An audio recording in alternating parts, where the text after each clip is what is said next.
we're not cooking masters like, of course, Mr. GPS here, and his GPS Yes! segments is coming shortly. But we all know the name Gordon Ramsay. Yes, we do. Gordon Ramsay has been in Hell's Kitchen. He's done adventure stories about foods, you name it, he's done it. And he of course, he curses all day, all night long. Doesn't matter if you're a priest or God Almighty, he'll curse at you. Right now, the only people that are cursing at him is the Puerto Rican community. The reason why? Gordon Ramsay created a crispy rice dish. Now, quote unquote, created. And he is getting backlash for it. Chef Gordon Ramsay made a name for himself as a man of exacting standards who demands nothing less than perfection from the cooks in the kitchens. But it's a video of his own cooking that drew scathing critiques on Twitter for his take on a Puerto Rican Pegao rice. Though some viewers seemed pleased as he was bringing attention to the island, others were disappointed by his approach. So the video's on YouTube if you want to check it out. He has a series that's called Scrambled on the Road. It's a digital companion to his National Geographic show, which is called Gordon Ramsay Uncharted. It's a great show. If you want to kind of get into the culinary deals and learn some stuff from different countries throughout the world, they just finished season 2. I loved it. So I'm definitely in support, Gordon, but I'm sorry, in this case, you are the idiot sandwich. So the clip features the chef guiding viewers through a recipe that some say bears little resemblance to the Puerto Rican Pegao that he says it is. Though later changed, the title of the video in question was first posted as "Can Gordon Ramsay Elevate a Puerto Rican Rice Dish?" And in the segment, he happily promises to do just that, first calling it a beautiful dish, then asking, how do you elevate that? How do you lift that up to the next level?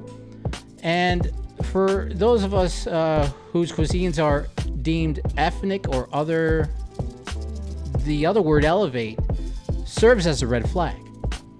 Why does the cuisine need elevating, and why wouldn't a non-expert in the cuisine think that they can make it better? So in this video, you're seeing the waves crash against the rocks behind him while he cooks what he says is Pegao, but it actually resembles more of a fried rice or even another Puerto Rican dish that's called arroz mamposteado. So to some of us who grew up eating the Puerto Rican Pegao, and I've had that old school a long time ago, the demonstration was equal parts confusing and frustrating. So if, for example, the absurdity of watching a video featuring a chef assembling an elaborate fruit salad while all the while referring to it as the most amazing smoothie. You got to go on this and look this up, but Pegao usually is kind of like the burned rice on the bottom of this dish. And yes, it is a Puerto Rican dish, but I mean it's delicious. Sometimes it's one of these things where you really shouldn't change an original. You know, we have certain types of foods within culture that we like in a certain style, in a certain way. It's a staple of whatever country it's from. And for somebody else that doesn't really know the culture to kind of try to elevate it, to me that says, like, what do you find wrong with it? What is wrong with another culture's food that you feel as if you need to elevate it, even though you're not part of the culture? Cortez? The first mistake he made was this executive producers and writers, the way they worded that shit, man. Whenever you say that you're going to elevate, that's when you're saying that it really wasn't worth shit to begin with. That's the vibe I get from it. And I mean, I feel as though, and he's probably not going to apologize about it, because he has a very serious ego. They all do, man. His attitude is, this is me. Now, if he would have said, this is my version of it, it probably would have been, we all would have been accepting of it. But to come out and say, I want to make a better version of it. Yeah, you take it to a whole different level. And I feel as though, by you also being white, man, makes it seem as though that the racism comes in real heavy. It comes from the other side of the pond, on the other side of the ass. But I mean, it's a little subliminal racism there, if you want to say. So GPS. Let me break this down for you both. When I mentioned Pegao, It refers to the crispy, thin layer of rice that sticks to the bottom of the pot when making traditional island rice dishes like arroz con gandules, which is rice and pigeon peas. It's not an easy technique to master, and all the chefs that have tried it were quick to note that it takes years to learn. So, it's a nice crispy layer, and like when you look at your rice when you have Pegao, it looks like a golden brown, maybe it's a little slight burn, but it's like a crispy. It's just really crispy and crunchy. It just gives that extra elevation to it naturally, not using other Eurocentric ideas. But GPS, as you are the official chef of G-Phi Radio. Yes. Seeing that this individual, this chef who's world known, is trying to do his thing of elevation, and he's getting heat from a lot of people, including this one chef. She is a Puerto Rican born chef, recipe developer, Reina Gason Lopez. She got to the heart of the whole real main gist of this issue here, and she said it's frustrating to see white male chefs get applauded for doing the bare minimum, and incorrectly for that matter, about cuisines that they know nothing about and then get heralded as experts. Bruh, how? This Pegao. Pegao. P-E-G-A-O. Pegao. Pegao. Yeah. Pegao. Pegao. Let's make it Pegao. No L. Okay. P-E-G-A-O. Pegao. Pegao. Okay.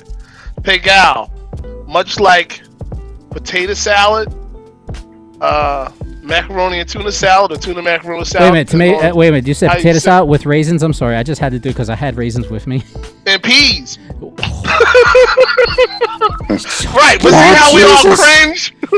What did you say? See how I'm not gonna lie that I say that I haven't had it like that. But of course, when you are of a biracial family, I mean, you're gonna see both sides of the moon, And that's fine. But you know what?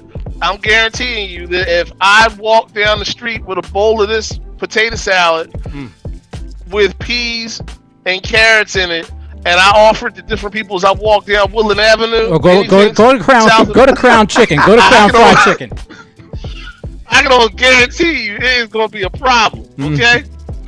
Can you imagine him going to Crown Fried Chicken with that potato salad with raisins and carrots in it? But GPS, you're not saying I'm going to take potato salad and make it better. I want to make it. Well, no. What I'm saying is, you have people. Okay, there's your version of it, but then you have people that have been making this just as long as you. And they were taught not from a screen, not from a book, not even a piece of paper. It's called abuela. Okay? Their grandmother. Because you're going to learn how to do this. I'm not writing down nothing. You're going to know what to grab, how much to pour. That's right. You could grab any cup in this kitchen and pour the exact measurements to make what you need to make for however many people out there. And it's going to turn out perfect every time. And you know why? Because they're going to crucify the hell out of you if you don't. Problem is, Gordon Ramsay doesn't have to undergo any of that kind of crucifixion. No scrutiny at all. So he can say, I'm gonna make it my way, and if you don't like it, go to hell. He can say that. And guess what? He's right. Nobody's gonna touch him. He's not gonna suffer. He's not gonna not be able to make his mortgage payment. He's not gonna be able to earn a living. He may not be on, he'll still be on TV. Life will go on. He's just a little high on himself, and it's all right. Look, you've delved into the, you put out a Puerto Rican dish. Okay, fine. Cross it off the list. Do not try that shit with no potato salad. Do not. Gordon, try it, bro. Gordon, I will wait till you come to New York and I will find you and get you myself. Okay? Do not try that with potato salad. Idiot sandwich. Okay? We will get you. We will get you. Get you. Well, I would say this. I'll say this, Cortez. Since he tried and failed with doing Pegao. Oh, he didn't fail, man, because he still got ratings. He still got power. That's true. He did get ratings, but I'm not going to take anything away from his show. He did it. He did a show on PR on their foods. This was like a bonus type of a video. If you go on YouTube and see this, he does it every week, if I believe I'm correct. But the point is, he should have asked for expertise in that. He was trying to do it on his own, like he does in this show. He'll try to do staples of certain countries' foods on his own and maybe add a little extra flair, or as he would say, elevate it. The thing with Ramsay, he feels as though he's doing a community a favor. He's doing them a favor by even saying, "I'm going to introduce Puerto Rican cuisine to you guys." But it's been around for a long time. I feel like he does this shit to try to introduce other cultures, but it seemed like he does it in a type of way like they're superior. Snobbish. Yeah, very snobbish, very bourgeoisie. Like, I'm going to introduce you to the wild African Americans of North Carolina. We're going to do some fried chicken. We're going to do some fried chicken. That's what I feel like. I'm going to elevate the fried chicken. Yeah, we're going to elevate the fried chicken. I'm going to put some raisins in it. Like, you see out in the... This is called the hood right here. You see this right here? You see the guy standing up on the corner? We're going to go inside this restaurant and we're going to help them with better their fried chicken. They call this the ghetto. The ghetto. Yeah, come off on that. You come off on that angle, man. That's why I think even when he's doing Puerto Rican cuisine, he probably was coming off with a serious ego problem, man. And people, they don't, nobody challenged him. I don't think nobody challenges anything he says. Until now. Not until now, man. But I think he needs to be a lot more sensitive. And he needs to reach out, because I see some of these food shows, and what I like about some of them, they go to the heart of the actual place and talk with the chefs there, and the chefs give them a guided tour of how to fix certain things. And they give these chefs all the praise they need. They give them all the praise, all the accolades.